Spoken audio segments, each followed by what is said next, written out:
Good morning, everybody. This is the DeFi Crypto Alliance show where we're doing our best to be the bridge between our fellow real estate investors and entrepreneurs and cryptocurrency, where we feel like cryptocurrency is the biggest opportunity over the next few years, and it's not even close. So we're pleased to have all of you guys on with us this morning. We have an excellent special guest here also. And Corey, go ahead and take it away and intro our guest. Absolutely. Corey Geary here, and I'm just having a beautiful time on this wealth creation journey with all of you guys where we're going to use cryptocurrency as a wealth creation tool and then use real estate down the road as that wealth preservation tool. And man, it's been such a beautiful journey with you and you guys where we're, changing you and your family's lives with the Pulsechain ecosystem being a brand new layer one blockchain with all these new protocols launching, just so much opportunity, including the opportunity to mine the layer one blockchain, which we call the Node Validator. And you've heard us talk a lot about that on the show. As you guys know, I became a Node Validator on the test net, and it was great, right? It wasn't overly complicated. You got to learn a little bit of Linux. You got to understand computers a little bit, and it worked great. But then through my crypto journey here, I've decided to move to Puerto Rico, and now I'm traveling back from Puerto Rico to Arizona, and Puerto Rico doesn't have the best internet, and they obviously don't have power 24/7. In fact, when I was there, Dane, the power went out 5 different times in my 2 months there. So Really? you can't imagine if you have a node validator going, the stress that you would have when the power, I mean, you can run generators and you can have battery backups, but it's still, the stress is just, it's too much. And so Mr. David Feeder here, who is a valuable asset to our community, not only in teaching the node validator setups and how to run the Linux and scripts, but also he's got a new service, which is why I wanted to bring him back on the show, and I'll let him talk about it. But this is where you're going to run your node validator in the cloud, and it's almost just plug and play with him. It's freaking amazing. So it was a big solution to my problem. And David, man, thank you so much for coming on the show. I'll let you kind of show what you got going on and how it works. Yeah, thanks for having me. Great to be here. Yep. So you're right. So now what I've released recently, I think it's been almost coming up on a month, a couple weeks, is cloud validators. So if you're in Puerto Rico, no internet, no power, you want to travel the world, you want to go on vacation, you don't want to worry about a little computer, like forget about that. So what we can do is, and here's where I got the idea. There's actually, they have this for Ethereum. It's called ethpool.org. And they do a validator in the cloud service as well. But there's a big difference between me and those guys. Those guys charge you a fee in your crypto. So they're taking like 1 or 2% of your Ethereum right off the top before you even get it. It doesn't even go to your rewards wallet. It goes to their rewards wallet. They take a cut and they send you the leftover. So I saw that and I was like, that's not good. But I was like, but I can do something like this for Pulsechain. This is a cool idea because they're on the right track. Because it's you hold your keys, right? I don't. That's the beauty of this system is you keep your keys. I don't have access to your keys. It's totally trustless and decentralized. That's how I was able to do it. I love that. And that was one of my biggest fears when I heard that you were doing this. I was like, well, do I need to give him my crypto?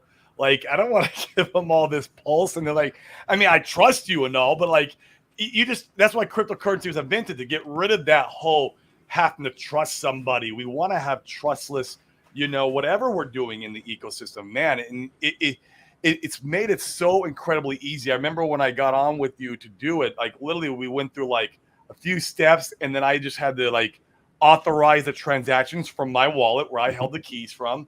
I staked the pulse. And then once the pulse was staked, I was off to the races, and I was able to watch the pulse trickle in my the rewards wallet. And so it was really cool, man. So yeah, we love it. And Dane's he's node validating, but yeah, man, we absolutely love it. One thing I didn't know, David, when I was, and you can maybe shine some light on this and maybe and help me understand, but when I was node validating on testnet, the rewards were going into the staking address.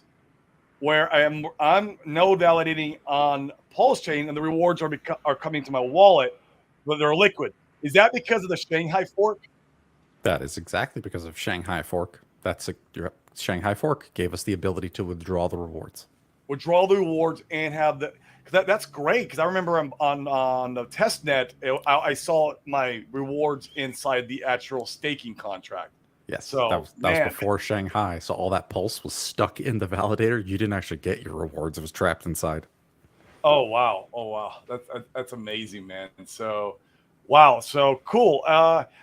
Talk a little about also like what you do to help people. You write scripts too, right? If somebody wants to run their own node validator at home, if they have good internet, if they have good power, what kind of service? What are the services you offer for that? And I know Yeah. you sell the node validators too, the boxes, the nooks. So talk a little about that also. Yeah. It's kind of like there's kind of like 3 levels to this. So the first level is your free tutorials. And then on my gitlab.com/davidfeeder, I've got all the free scripts. And yeah, those are the scripts that I use myself for my own validators and the ones in the cloud. So I share those with everybody online. Everybody can download a copy of my scripts and use them for yourself so you can run your validator. So that's like, and then you can get your own hardware if you want. And then, Right, all what you sell. yeah, yep. And then I've got hardware available for sale where it has everything you need: keyboard, mouse, monitor, the computer. I put the RAM in, I put the hard drive in it, I test it, I install it, I screw it in, I build it all, I put it in a box, and I ship it to people. And that has like it's a validator in a box basically. And then you take it all out, and there it is. So I've got that as well. Yep. Man, super exciting. David, talk a little bit about your setup for the cloud service. So someone has some Pulse, they want to participate. Why should they feel really confident in your ability to keep things running so they don't get slashed, all that type of stuff? Good Oh, question. yeah, totally. Yep. Yeah. So what I'm doing is I'm using a private hosting location. So it's not Amazon, it's not Microsoft or Google Cloud. I'm not in like the Big Brother cloud, but basically, right, that's what I call it. It's Big Brother cloud, It right? is. So we're not there. This is like a private place, kind of near New York City, area. And I've bought the hardware, right? Like I paid for it. I've got the key to the physical server rack, right? That I can like lock, and like it's my stuff. I'm not renting it from somebody else. So that made me feel comfortable to do it, right? It's like this is mine. I've got physical control of it. So that's kind of step one. And then, right now we've got some 5G backup for cell phone towers. So now I've got fiber internet. It's like gigabit, which is amazing. It's like overkill. It's like plenty fast. People ask me all the time, what speed should they have? And it's like, if you can stream YouTube on a cable modem, like you're good. Yeah. Like, if you could watch YouTube on your phone, you could be a validator at home. Not a big deal. So I've pretty much got all the, really good, nice, good equipment.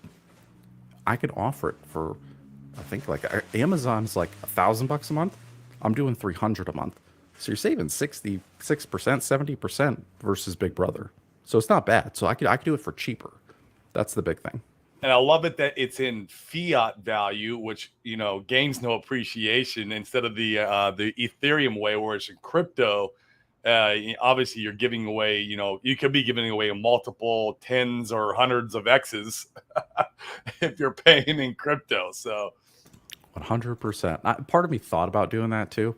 It would be like, oh, I'll just charge you whatever 3% of your crypto gains, right? So it didn't, But no, I'd rather it's 300 I mean, bucks cash. it would have worked. I mean, you would have customers. Yeah. It's just like, but you could also take what you're getting paid in fiat and swap it over to crypto, the Correct. crypto of your choosing, and still have it still come out in the end of the movie the same scenario, same thing, right? So Yep. it's Totally. And and with my clients too, I'm willing to work with my clients if they want to pay me in Pulse. If they got a lot of it, they can just crank me off $300 a Pulse, send that to me, and then they keep the rest, and it's all there. So that's totally an option too. right. Love that.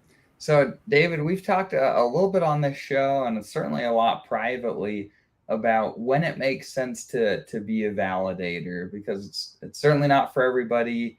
And there's some people that, and in fact, there's been some real vocal people on Twitter that have said, hey, like no one should be a validator unless you're a whale. You should just use your money and buy Pulse. What are your thoughts on that? Like, what is a realistic way to look at this and say, hey, like maybe something like this is a scenario that it makes sense for somebody to be a node validator? Yeah, on a certain level, that is true, right? If you've only got 32 million Pulse, you should definitely focus on getting more Pulse, right? Like, right. Yes, 100%. That's only $3,000. So yeah, you're definitely going to want more Pulse than one stake, So that is true. Depends where you define whale, though. Where I don't know who you're quoting on Twitter, but I would disagree that you don't have to be a whale. It depends on where you define that level. I'd say a squid. If you're a squid or a dolphin, and if you're approaching like a 1 billion Pulse, which is enough to get you 30 validator stakes, that's a chunk. That's huge. That's chef's kiss. That's perfect. If you can get 30 Gs, then you're in shape. If you can only do 10 stakes, that's fine too. That'll make $300 a month. That pays for the cloud cost. So you're just, you're kind of breaking even there, and then you're hoping for appreciation. Or if you buy the computer yourself, then you're really in the profit at just 10. So you could, basically you want more than $10,000 worth of Pulse, and then you're in validator range. So I don't call that a whale. I don't think $10,000 is a whale, but that's about the sweet spot. Okay, I like that. And $10,000 would give you roughly, not quite, but close to 3. I think at today's pricing, pretty close to it. 3.5 ish, or whatever. Yeah. So but if you can get 10 validators, that's perfect. And then anything beyond that is gravy. Yeah. Okay. Like it. What are your thoughts, David? And the opinions vary so widely. I think it's fun to have different in our community. Right. So there's some people. Well, okay, I'll give you an example. So Corey, his priority right now is to be stacking Pulse. He loves his validators. I think that's a really good Thanks to David. Yep. David really put that on steroids. He did. Whereas for me, I feel I've got my Pulse, but I'm more interested in playing other games other than validators. I'm looking to get bigger positions in some of these other things that are new protocols being built on Pulsechain. Now, most of them are going to be trash, in my opinion. So, I think there's a lot of wisdom to be careful with that. But I'm a little more interested in potentially some extra exposure there. I'm curious where you lay on this spectrum. Let's get a little more descriptive. Like David, we both me and Dane love the Fux protocol. So we're both providing liquidity over there. Dane's providing a little bit more heavier on the liquidity than I am, because most of my economic energy, as you know, because I've been emailing you, has been going towards the node validators. I'm like David, I'm ready to compound. I've been DCA. So So what are your thoughts on I guess because that is a good question, like opportunity cost versus providing liquidity in Fux, where you can earn anywhere from 50 to 150% APY, earning that juicy yield versus going in and dropping in your economic energy in a node validator, where maybe you're only making 15 to 20%. What are your thoughts on that? Yeah, I'm sort of in the middle there, because I am doing Fux liquidity providing. However, although I must say I'm probably more with Corey on this one. The Fux. Yep. Do you guys hear me? Yeah, we go. We got you. Yep. Am I back? All right, cool. Yeah, I was saying I'm kind of probably more with on my portfolio. Probably looks a lot like Corey's, where I'm very heavy on validators because I know how to do it, right? So it's I just can't help myself. I'm a mining foreman. You know what I mean? I'm in the coal mine cracking the whip. Like, mine that Pulse, boys. Get in there, nice and deep, that's what I'm doing. But I am on Fux. I am doing liquidity providing, and then I take the Fux token rewards and then I sell that for more pulse. That's what I'm gonna start doing.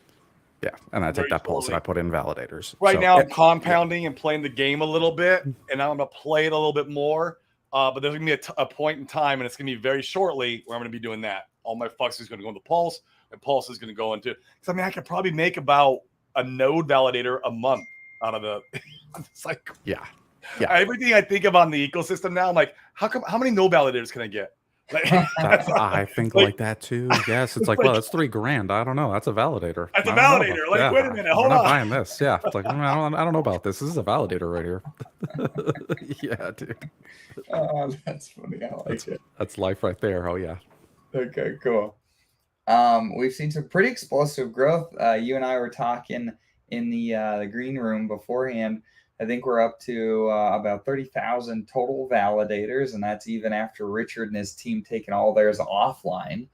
And so, arguably the most decentralized blockchain in the history of blockchain, which is remarkable. So, really excited about that.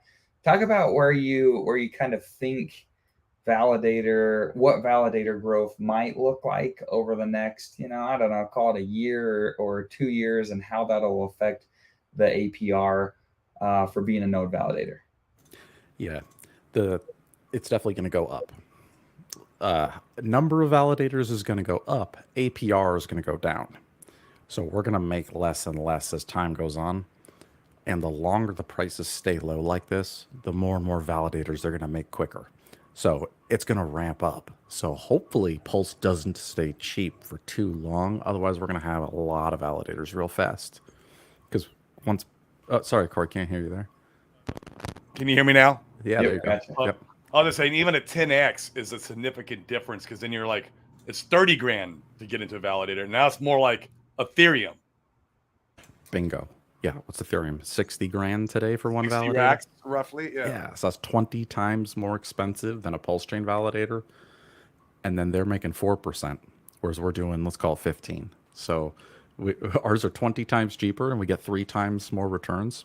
So it's like a 20x more profitable. So yeah, one validator in Ethereum is kind of like 20 in Pulsechain. Wow. So, or 60, sorry, 60. So Yeah. I'll take it. We're winning. It's way more profitable to be on the Pulsechain side. Yep. So that will not last forever as more and more people realize this opportunity. David, doesn't another factor get into the equation? Not only does it the amount of validators matter, but actually the amount of transactions and the activity on the chain.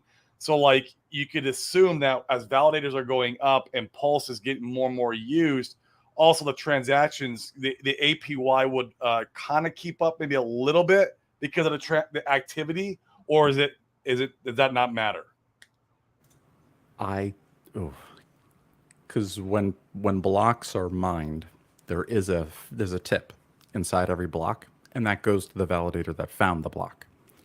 I don't know if those tips are actually going to cover the losses of the APY.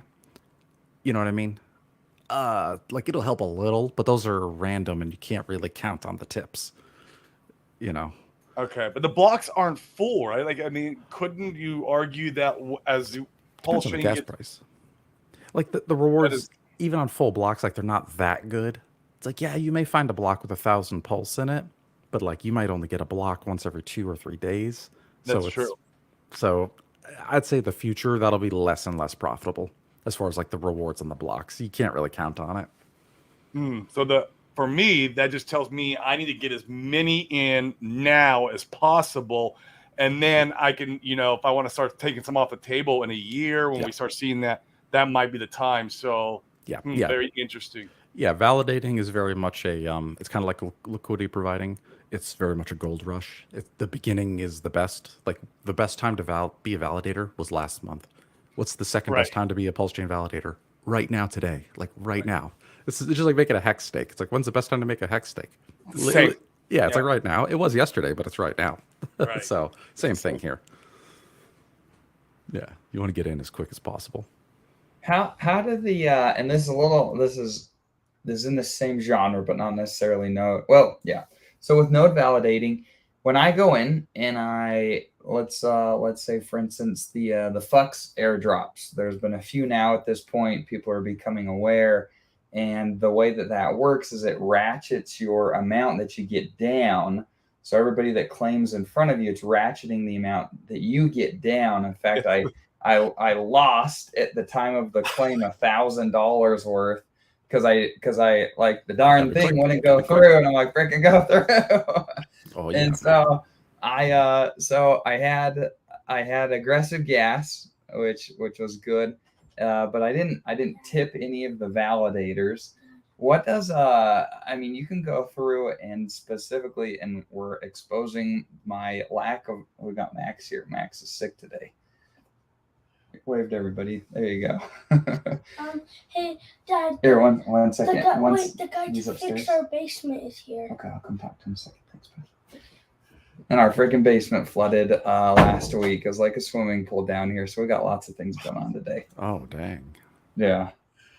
But I can go in, right? I can go in and I can provide a custom tip when I do a transaction, and theoretically that should push my transaction ahead of the line, so to speak, so that the likelihood of it going through is increased. Correct? Oh, 100%. Yes. And good news on that today. Pulsechain, we're not doing any minor extracted value boost or any transaction reordering or any block, screwery. So yeah, Pulsechain's like raw, uncensored. So yeah, if you tip big, you're going in the next block. So what's like that was my next question. What's like a big tip to say like, hey, I want surety right now. I need this thing to go through. Like what's an amount of pulse that would theoretically give me that surety? I think it's 10,000 pulse or more. I've seen on some blocks for rewards, which are like juicy. So I mean, it's only like a nickel or 10 cents or something. But but if you're trying to get a 10-cent tip though, that'll get you in. I think the Dane would have gladly paid 10 cents to make $1,000. Oh, easily, right? Dang it! I know there's a better way to do this. I just hadn't thought it through before. Yeah, so that will work. Yeah. Okay, cool. That's good to know.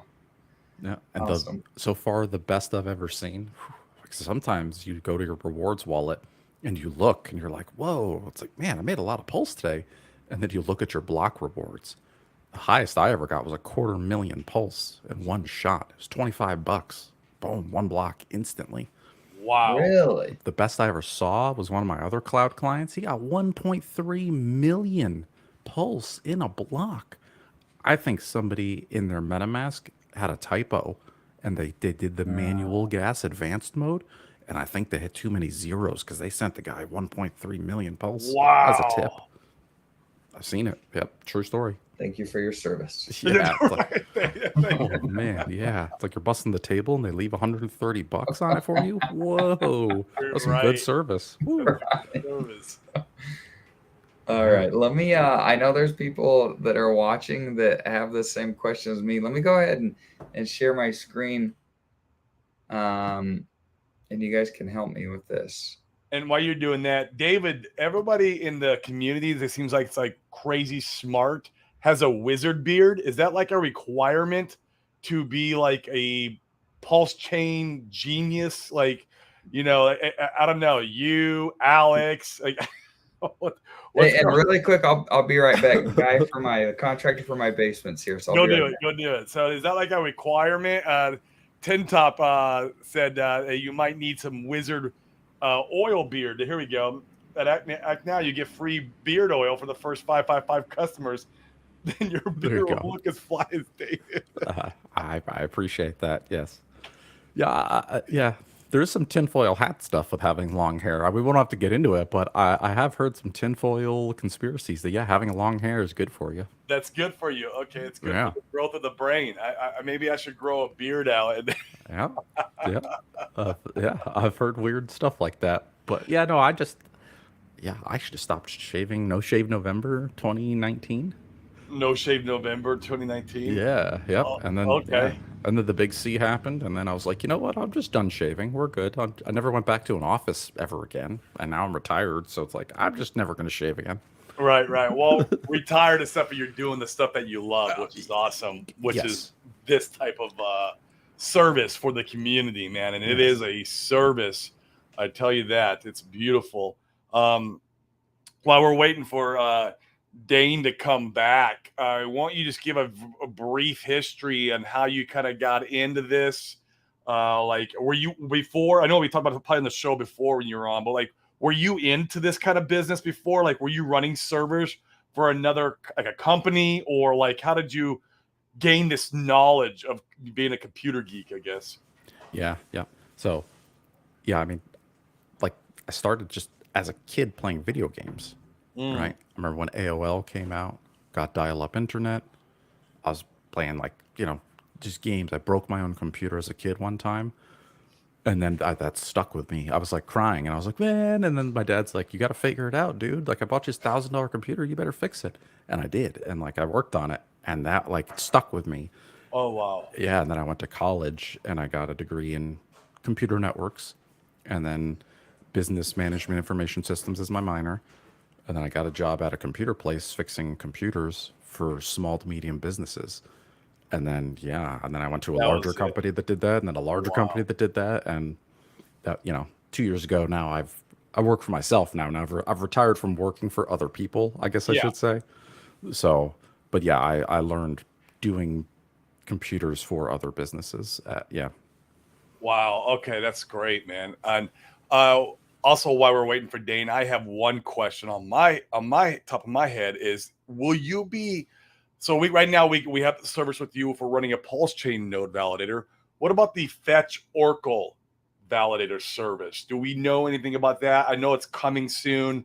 In the very beginning, we were talking to Walrus the other day, and he was saying that in the beginning, you're going to have to know Linux. You're going to have to get in there and basically do the same thing you're doing with your Pulsechain Node Validator.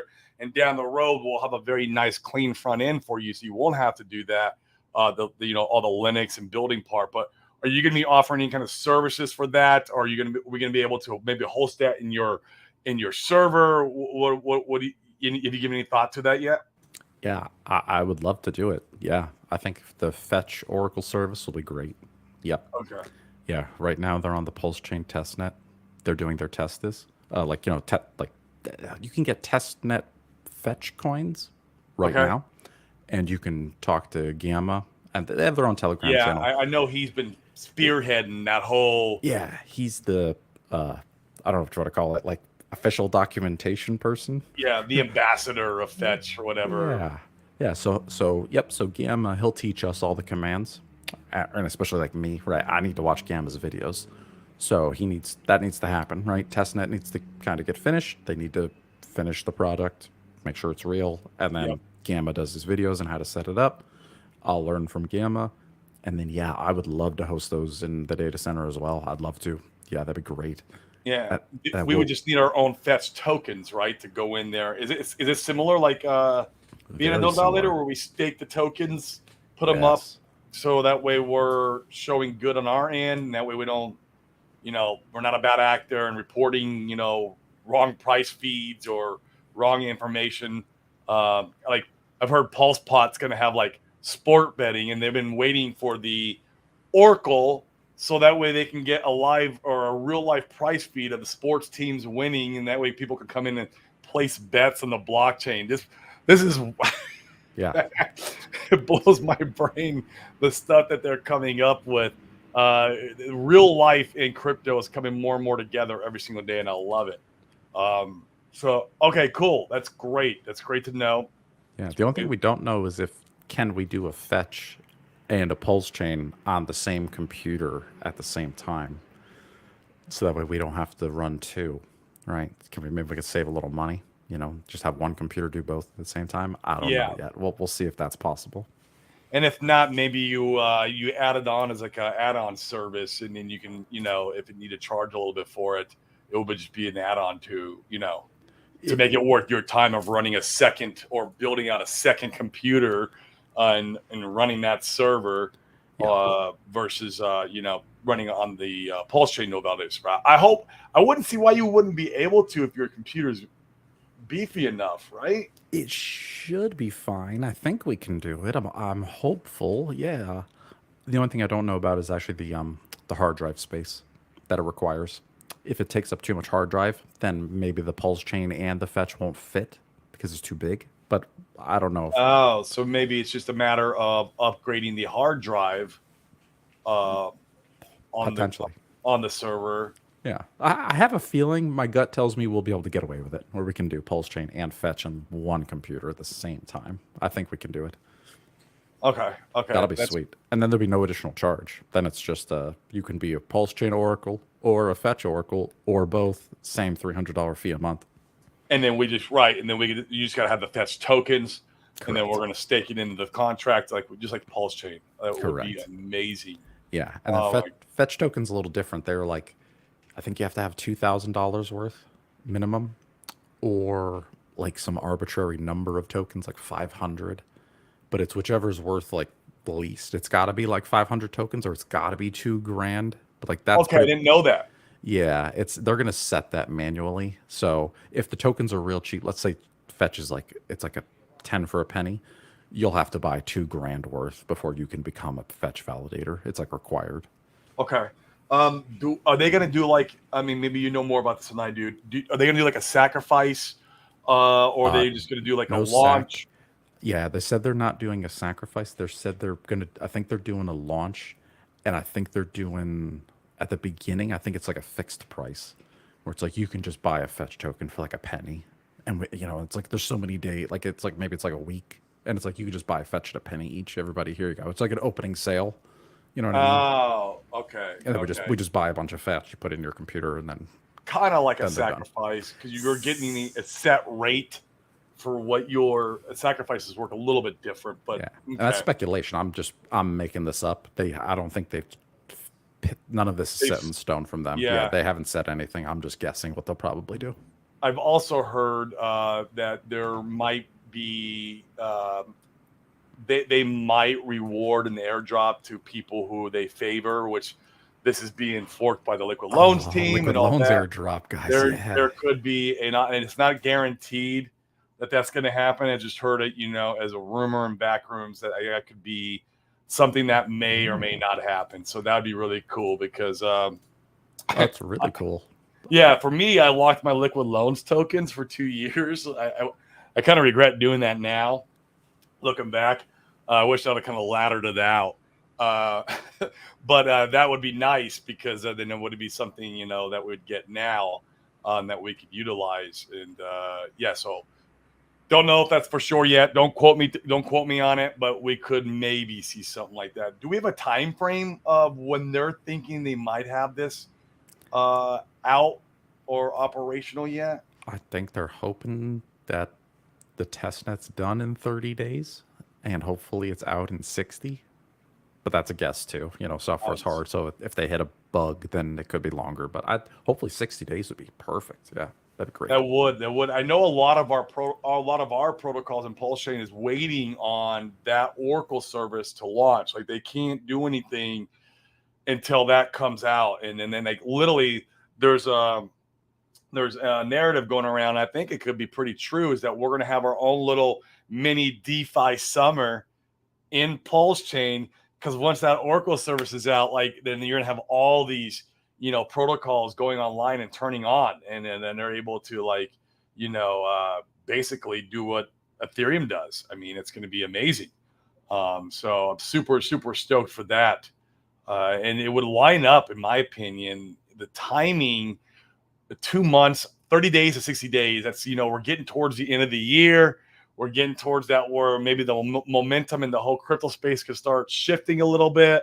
Bitcoin halvings next year, presidential elections next year. We're already seeing interest rates coming down. Like it's lining up, man, right where we could see that momentum shift and really catapult us. And that also would lead to my next point is, if you guys are thinking about being a node validator, I would jump on the ball now, because it's going to be hard, because once Pulse does a 10x, it's hard for your average retail to come in and be like, oh, I want to be a node validator, right?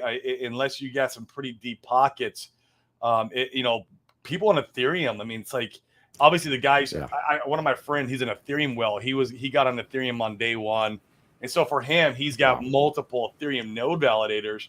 But for him, it costs almost nothing. It's like Pulsechain now. Yes. It's Pulsechain now. That's the key. You got to Pulsechain get in now. You want to be a big Pulsechain validator later? You got to do it right now. You got to do it now, right? Yeah. You got to get the thought process now, because once we do a 10x, so that's when it starts getting to be it starts to get heavy. Yeah, it's too expensive. Yeah. It is expensive, but for the new guy coming in, if they do a 10x, he's like, "Oh, I want 10 of these." Well, man, that's $300,000. $300,000, buddy. Oopsies. Like, sorry. Yeah. It's going to cost you what it costs to buy a house. Yep. Exactly. That's more than my mortgage, actually. Yes. It's more than your mortgage. So, well, cool, man. Let me see if there's any questions in the audience here.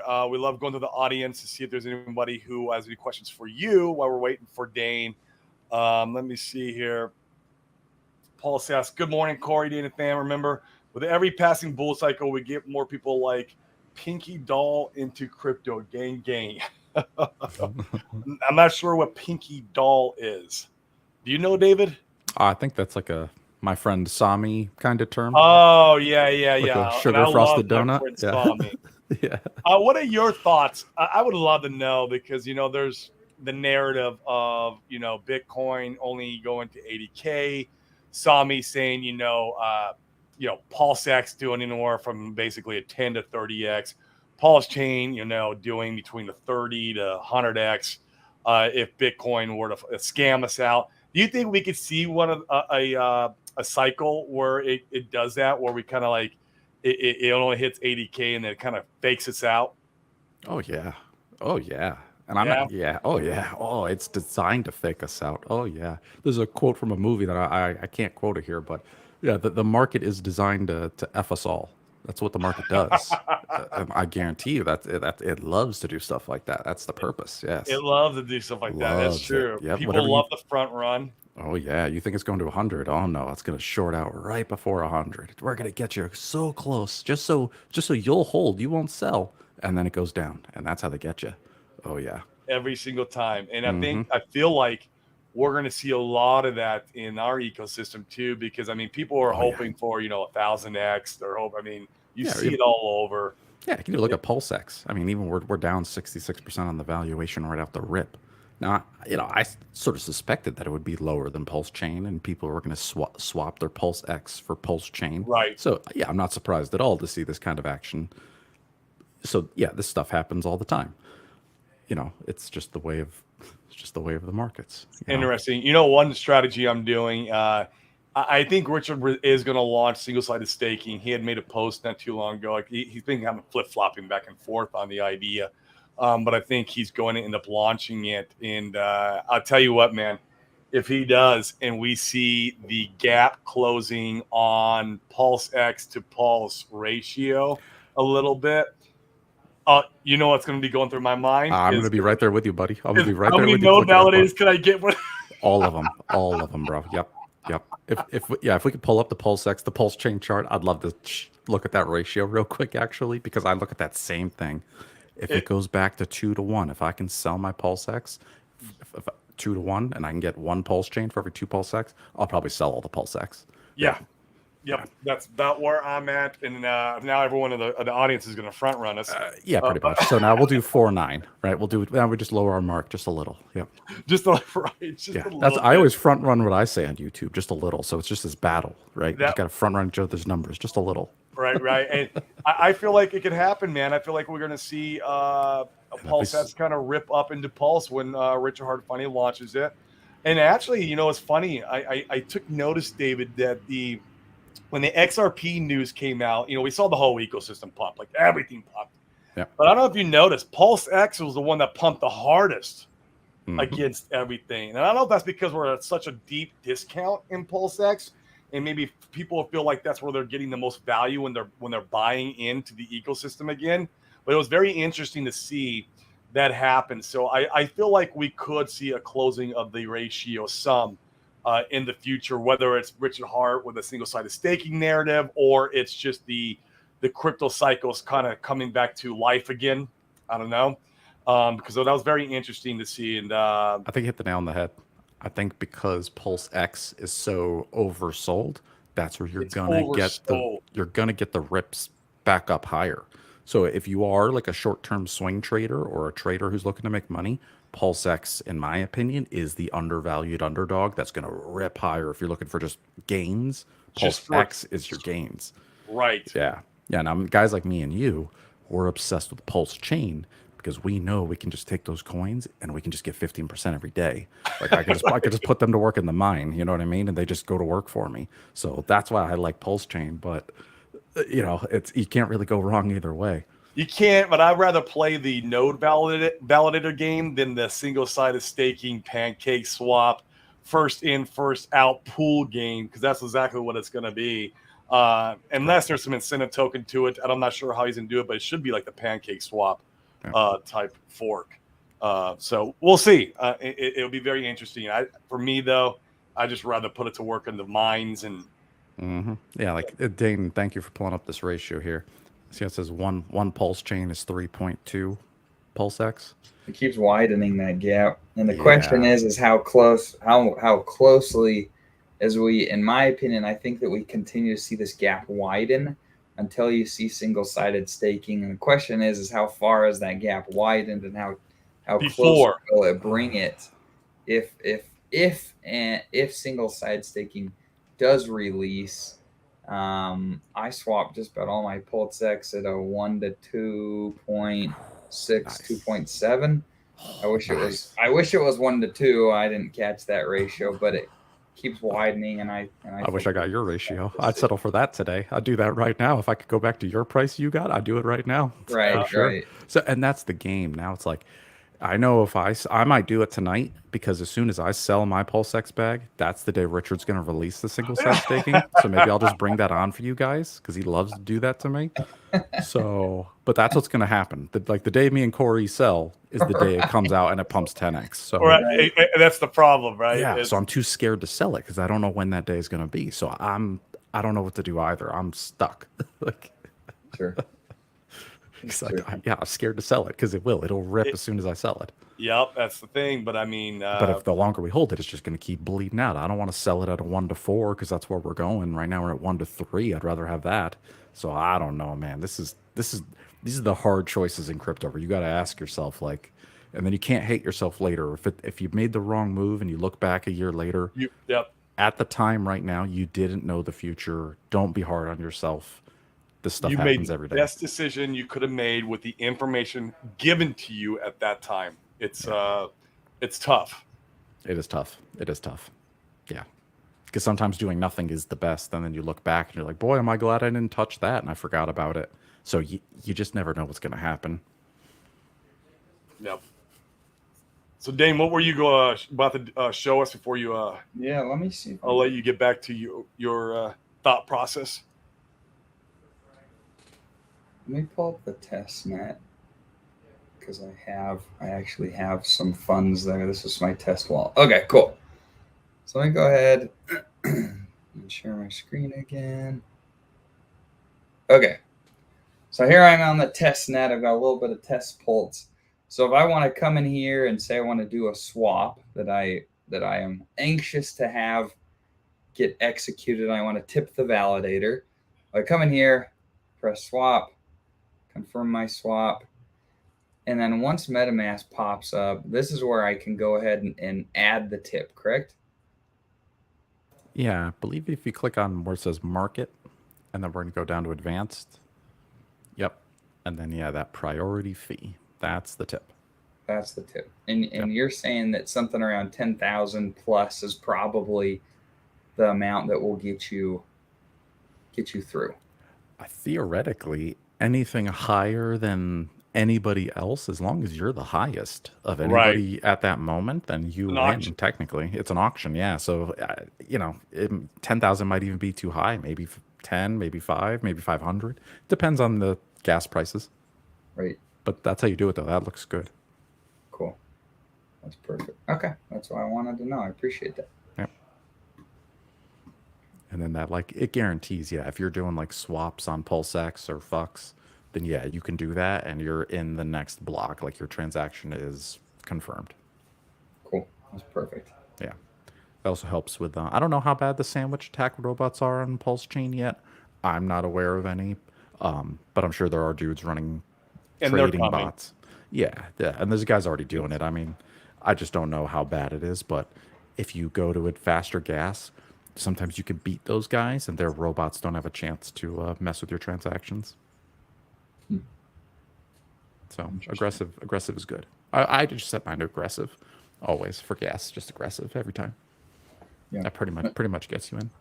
And especially these prices. I mean, Yeah, what's a nickel? Yeah, seriously. so cheap. You know, yeah. If a slow transaction on Ethereum is $2, so an aggressive for 10 cents on Pulsechain, I'll click aggressive all day. Right. Exactly. Cool. Well, this is. Did you guys already address the questions in the I comments? did. I just started. If you want to, I just started at the top, and so if you want to see if there's anybody who has any questions for David, while we're on. Let's see. Can you change IP for your node? Oh yeah, sure, totally. Yeah, you can change the. So there's two IP addresses though. There's your local IP address on the network in the building. So yep, you can change that to whatever you want. And I would set it to a static IP so it doesn't change, right? Give it one IP address forever. That's cool. And then if you want to get fancy, I think it's $5 a month. You can call your internet company and they'll sell you a static like IP address for your internet modem. You could buy one of those too and then put that in your script and it never changes if you want to be fancy. So yeah, you can. I would use a static IP address. Cool. I'm cheap. I didn't actually buy one for my house. There's a service you could do for $2 a month, and it's called noip.com, and you buy like a .com for $2, and then it just points that to your internet modem, so I don't have to pay the internet company $5, and it works just as good. Pro tip. Yeah. Maybe I'll make a video on that because I've done some testing. I found out it actually does help finding more peers. Other computers on the internet. Yeah. Huh. So it actually does help. And that was something I removed from the script on the GitLab, but it actually does improve things. So behind the scenes for all the cloud clients, I am using it. I know we've had problems with that, finding peers in the past. It's been an issue. Yep. So I did find out a trick for that. Yep. That's cool. If I buy approximately 10K and get nodes, how much will I get approximately yield? Yeah, what is it right now? I think it's like 19%. That website, I think, is a little inaccurate. I think it's like 15. I think that number on that website's high. The last time I calculated mine, it was like 16 and some change. That sounds about right. We're not the last. But I figure it probably fluctuates on the daily. Like I average around 13,000 pulse per node validator is what I'm receiving right now. And so you can kind of do the math there. It fluctuates in that area. And like 13,000 a day? 13,000 a day per node validator, right. Yep. So which is like $1.30. There you go. Yeah. So this guy with the question down below, he says, if I buy approximately $10,000 worth of pulse, which would be 3 validator nodes. 3. Yeah, that'll make you like $3.50 a day. At today's pricing, thing is, you got to really I think most people don't take in consideration is that you're mining a layer 1 blockchain, and historically that has always been like the giga play. You know, you talk to my old Ethereum buddy out in Puerto Rico, and man, he's just like, there was nothing that outperformed Ethereum in the early days. Every time I tried to do anything else, I lost versus me just mining Ethereum and holding Ethereum. And I feel like it might not be 100% the same with Pulsechain. That's sure you can argue that, but like, you know, I feel like majority of this is the play. This is the safest play. Because I mean, today it's $3, but what is a 10x? Okay, you were making $30 a day, right, off that 10K, and so that I don't know what APY that is now, right? Because if you're not selling your pulse, then it's when you sell, what was the APY you were making? That's the really way I think about it. Right. You know, if it did 100x, can you imagine? I mean, it's not out of the realms of possibility. Pulse doing 100x, and what were you making that whole time while you were holding? That's what really gets in my brain. Well, then it starts to get interesting, right? At $300 a day, if you had 10 validators, you're making $3,000 a day. I mean, then the numbers start to get juicy. Then it gets to where it's like it's almost life changing when you go to sell, right? It's incredible. Yeah, that's what happened to me with Hex too. Like 2 or 3 years ago, I used to buy Hex. I used to buy 100 Hex for a penny, and then Hex went to a penny. So you can imagine what my portfolio did when I looked at my phone. Oh wow, I've never seen that many zeros before. Oh geez, okay, cool. Yeah, you know, like that's what happens, and that's so. And I would make the argument, Pulsechain is a fork of Ethereum, so Pulsechain will do almost the exact same thing that ETH did. Yeah, it started at 15 cents and it went to $5,000. Do you feel pretty confident about that, David? That's like 1,000x in the first cycle. Yeah, I mean, this is a literal fork. It's identical. It is literally the same software. Why not? Sure, except it's better and it's faster, and we have more people. Oh yeah, dude. Oh yeah, totally bullish. Yep, we're winning. We've already won the game. Nobody realizes it yet, just us. This is why I will mine and over anything else. It's just like I'm so bullish on it, even though it looks little now. It's not.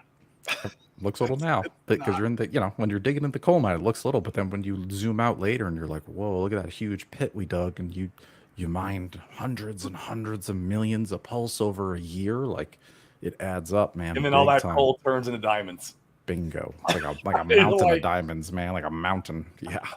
Mm-hmm. That's how it works. Are you back the IP to script? I should. I need to add the IP back into the script. Yeah. Oh, okay. Yeah. Yeah, that's coming soon. Yep. I gotta bring that back because it does help. Cool. I think that we pretty well nailed most of the questions. Oh, this is so funny. We go weigh in on this. Yeah, Elon tweeting about Hex. So it wasn't the Hex that we know, like, and love. But we are riding those coattails. So Hex pumped like 15% off of that. Bring on the pump. What? Did it really? Yeah, it pumped 15% over Elon's little tweet, and then everyone's making memes and videos, and I'm like, oh, wow. I didn't even check the chart yet today. That was awesome. But I saw that tweet when I woke up. Oh man, we're such degens. Oh yeah. Oh, it's remarkable how something like that can move the price chart. It really is. Yeah, I was seeing like people, but like there's people who bought like $250,000 of Hex last night after the tweet. I saw. Oh my God. Man, can you imagine if Elon ever really does start paying attention to our community, or really does start like? Yeah, I mean, that makes me just wonder about the apes that do that.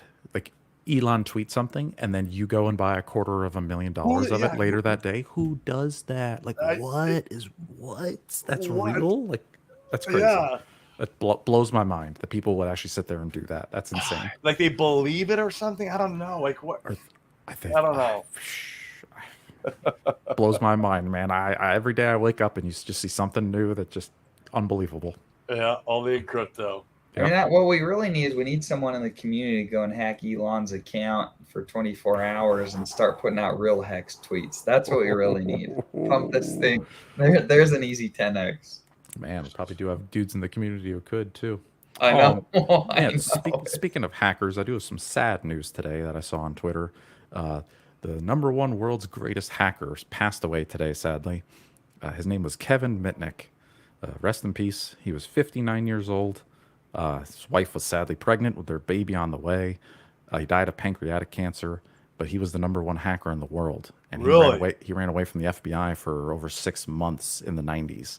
And they tracked him down. They tried to track him down, and they couldn't catch him. He even left a box of donuts on his table one day that said, enjoy FBI, when they kicked his door in hours later after he was already gone.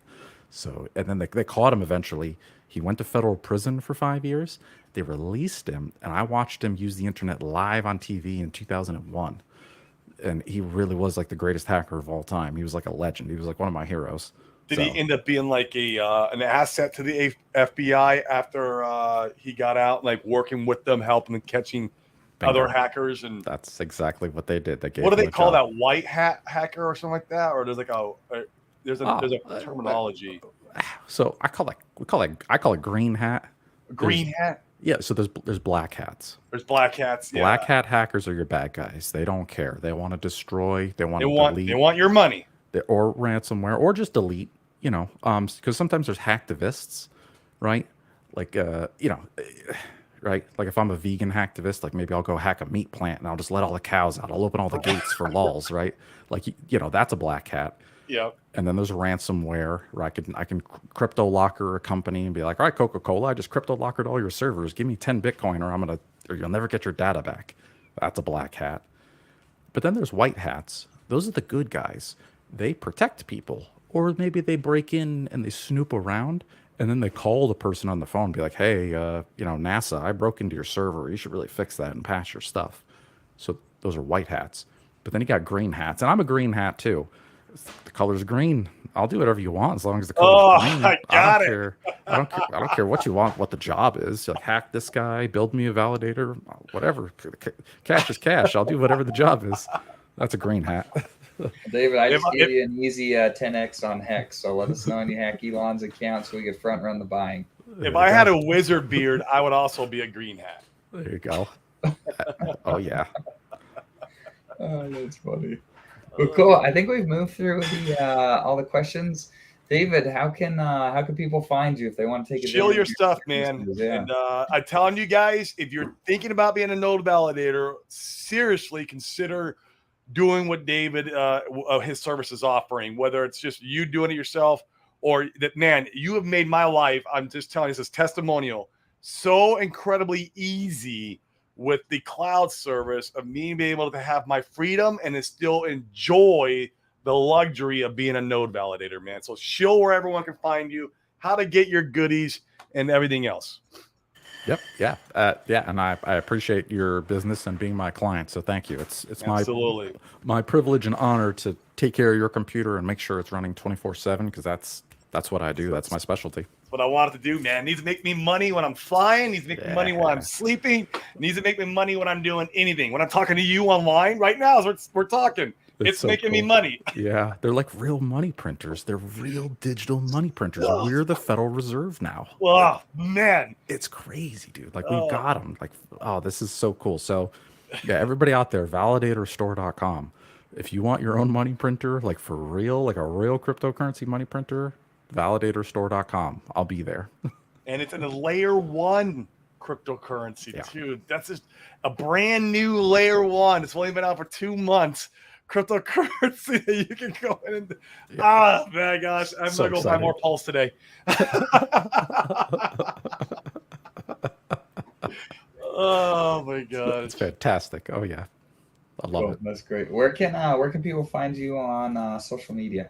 Oh yeah, twitter.com/davidfeeder and youtube.com/davidfeeder. And yeah, I've got all my free tutorials on the YouTube as well, all my videos and stuff, and new ones coming soon. I'm doing, all right, I know I've been saying this for like a week or two on Twitter, but the ultimate validator guide. I'm doing a brand new video. It's probably gonna be like an hour or an hour and a half long, and I'm gonna do everything from start to finish. We're gonna build a validator all the way to exiting in one video. Cool. So coming soon. Yeah. I'm gonna consume it just to know it. I like knowing this stuff. Like I worked with Gamma and I ran my own, and then I enjoy it. Because I'm learning something so brand new. It's just it's brain candy for me, and so I'll be excited to consume that. And if I ever settle down in one place ever again where I'm not moving around, then I might spin up my own. Who knows? Yeah. And for continuity purposes too, it'd actually be great as well. Because part of the thing too is if I were to, like, let's say I unexpectedly pass away like poor Kevin tomorrow, there already are plans. All the cloud validators, they will be powered down in the event of my death. They're all going to be shut down. So all of my clients, we're going to knock them all offline. So that way my clients can take their 24 seed words. They can watch my video, get yourself a new computer from Best Buy or the store, and then you're going to use your 24 words to bring your validator back to life. Yeah. So that actually is the process. If I pass away, you guys are on your own and you're going to respawn locally. So this video, I'll actually cover that too. Oh man, it's great. Your wife wouldn't be building the computers and shipping them out to everybody? Nah, well, I actually maybe one of my sons can take over. I actually would love to teach my boys how to continue That'd the be cool. business in the event of my death. Maybe this won't have to stop and they can keep going. But you know, they're just teenagers now. But in a couple of years, maybe they can replace me. Yeah, that'd be great. Actually, I'd love to do that if my boys could keep this on. But yeah, but for now, the plan is if I'm gone, then it's over for now. Sure. You ain't going nowhere, bro. That's right. I'm not going anywhere. Not for a while. Yeah. Awesome, guys. So go check out David's stuff. David is one of our favorite people in the community, a go-giver with lots of cool things to help us build our bags. And so we're grateful for him. We appreciate everything you're doing, David, and we appreciate you being on the show this morning. Appreciate you. Thank you for having me. It's a pleasure to be here. Awesome. Absolutely. Go, guys. Have a great day. Thanks for being here.